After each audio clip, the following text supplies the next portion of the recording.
అపర్ణాదేవి, సుభాష్లు బుల్లి స్వరాజ్ గదిలోనే పడుకుంటారు. కథలు చెప్పొచ్చుగా ఫ్రెండ్ అని చెప్పేసి స్వరాజ్ అడగగానే అపర్ణ అయితే కథలు చెప్తూ ఉంటుంది అనమాట. అలా సరదాగా గడిచిపోతూ ఉంటుంది. ఆ రోజు బోరింగ్ కథలు కాకుండా కాస్త నేను భయపడే కథలు చెప్పు ఫ్రెండ్, అప్పుడే నాకు నిద్ర వస్తుంది అని చెప్పేసి అడగగానే అడవిలో ఒక నక్క అని చెప్పేసి పులిక చెప్తూ ఉంటుంది అనమాట. అది విని ఇక స్వరాజ్ అయితే నిద్రపోతూ ఉంటాడు. ఇక వాడిని ప్రేమగా దగ్గరకు తీసుకొని ఇక అపర్ణాదేవి కూడా నిద్రపోతుంది. ఇక వాళ్ళిద్దరిని చూసి సుభాష్ అయితే చాలా హ్యాపీగా ఫీల్ అవుతాడు. ఇక తర్వాత రోజు ఉదయాన్నే స్వరాజ్ అయితే గార్డెన్లో మొక్కలకి నీళ్లు పోస్తూ కనిపిస్తాడు. ఇక అప్పుడే నిద్రలేచిన రుద్రాణి అయితే పైనుంచి వాడిని చూసి ఒంటరిగా ఉన్నాడు, వీడిని ఎలాగైనా సరే ఇన్ఫర్మేషన్ లాక్కోవాలి అని చెప్పేసి ఒక చాక్లెట్ తీసుకొని బాబు దగ్గరికి అయితే వెళ్తుంది అనమాట. ఇక చాక్లెట్ ఇచ్చి నేను ఏం అడిగితే దానికి సమాధానం చెప్పాలని చెప్పేసి అనగానే సరే అని చెప్పేసి అంటాడు ఆ బాబు. అమ్మ పేరేంటి అని చెప్పేసి అనగానే అమ్మ అంటాడు. సరే నాన్న పేరేంటి అని చెప్పేసి అనగానే నాన్న అంటాడు. సరే మీ ఊరు పేరేంటి అని చెప్పేసి అనగానే ఊరు అని చెప్పేసి ఇక రుద్రాణికి అయితే చుక్కలు చూపిస్తాడనమాట ఆ బుల్లి స్వరాజు. ఇక రుద్రాణి అయితే నేను చాక్లెట్ ఇస్తే తినేసావు కానీ ఒక్కదానికి కూడా సరైన సమాధానం చెప్పవేంట్రా అని చెప్పేసి సీరియస్ అవుతుంది అనమాట. ఇక స్వరాజ్ అయితే నా మీద సీరియస్ అవుతావేంటి, ఎవరైనా బయట వాళ్ళు ప్రశ్నలు వేస్తే సమాధానం చెప్పొద్దని మా అమ్మే చెప్పిందని చెప్పేసి స్వరాజ్ అయితే అంటాడు. అయినా కానీ రుద్రాణి మాత్రం అస్సలు ఊరుకోదనమాట.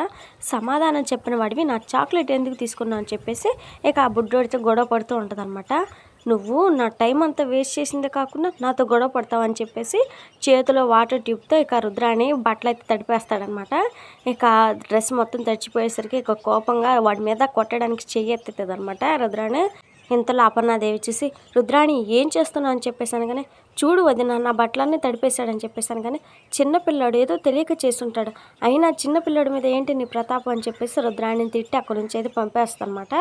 ఇక తర్వాత సీన్లో కావ్య అయితే బాగా రెడీ అవుతూ ఉండగానే ఇందిరాదేవి వచ్చి ఏంటి సంగతి కావ్య బాగా రెడీ అవుతున్నా అని చెప్పేసాను కానీ ఈరోజు మీ మనవడు నాకు ప్రపోజ్ చేయబోతున్నాడు అమ్మమ్మ గారు అని చెప్పేసి సిగ్గుపడుతూ కావ్య అయితే చెప్తూ ఉండగానే అక్కడికి అపర్ణాదేవి కూడా వచ్చి వాళ్ళ మాటలు విని చాలా హ్యాపీగా ఫీల్ అవుతుంది అనమాట.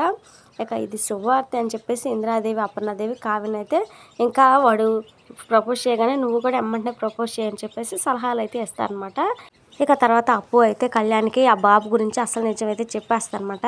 ఆ బుల్లి స్వరాజ్ మీ రేవతి అక్క కొడుకు అని చెప్పేసి చెప్పగానే ఇక కళ్యాణ్ అయితే దేవుడా ప్రతి సోమవారం నీ గుడికి వస్తాను, ప్రతి బుధవారం నీకు పులిహోర పెడుతున్నాను, అయినా కరుణించకుండా నన్ను ఎలా ఇరికించావేంటి అని చెప్పేసి అంటాడనమాట. అమ్మో అమ్మో వాడు మా రేవతి అక్క కొడుక, ఈ నిజం మా పెద్దమ్మకి తెలిస్తే మీ ప్లాన్లో నేను కూడా ఉన్నానని నన్ను అపార్థం చేసుకుంటుంది, నన్ను దూరం పెట్టేస్తుంది, నన్ను చంపేస్తుంది బాబాయ్ అని చెప్పేసి భయపడుతూ ఉంటాడనమాట. ఇక అప్పు అయితే కూర్చి నా మాట విను, అలా ఏం తెలియకుండానే వాడిని ఇంట్లోంచి బయటకు పంపించాలి. ఇప్పుడు వాడిని బయటకు పంపించాలంటే ఏదో ఒక డ్రామా చేయాలి, అందుకు నీ హెల్ప్ కావాలి కూర్చి, లేదంటే వాడి పేరెంట్స్ని ఇంటికి రప్పించే అవకాశం ఉంది, అప్పుడు నిజం మొత్తం తెలిసిపోతుంది కదా, ప్లీజ్ సాయం చేయని చెప్పేసాను కానీ సారీ పొట్టి నువ్వు నాకేం చెప్పలేదు, నేనేం వినలేదు, సారీ సారీ అని చెప్పేసి అక్కడ నుంచి అయితే వెళ్ళిపోతాడనమాట. ఇక అప్పు అయితే ఇప్పుడు ఏం చేయాలి, నేను ఏదో ఒకటి చేయాలని చెప్పేసి ఫిక్స్ అవుతుంది. ఇక నెక్స్ట్ ఎపిసోడ్లో అయితే రాజ్ కావ్యకి ప్రపోజ్ చేయడం, అప్పు ఏమో బుడ్డోడిని ఇంటికి పంపించడం కోసం అపర్ణాదేవి దగ్గరికి అయితే వచ్చేసి అత్తయ్య వాళ్ళ అమ్మ నాన్న ఎవరు తెలిసిందే అని చెప్పేసి వాళ్ళ అమ్మతో ఫోన్ మాట్లాడని చెప్పేసి రేవతికి ఫోన్ చేసి అపర్ణాదేవికి అయితే ఇవ్వడం అయితే జరుగుతుందన్నమాట. ఇలాంటి ఇంట్రెస్టింగ్ సీన్స్ అయితే రేపటి ఎపిసోడ్లో అయితే ఉంటాయి. మరి మన వీడియోస్ మిస్ అవ్వకుండా చూడాలనుకుంటే ఛానల్ని సబ్స్క్రైబ్ చేసి సపోర్ట్ చేయండి. Thank you friends, love you all.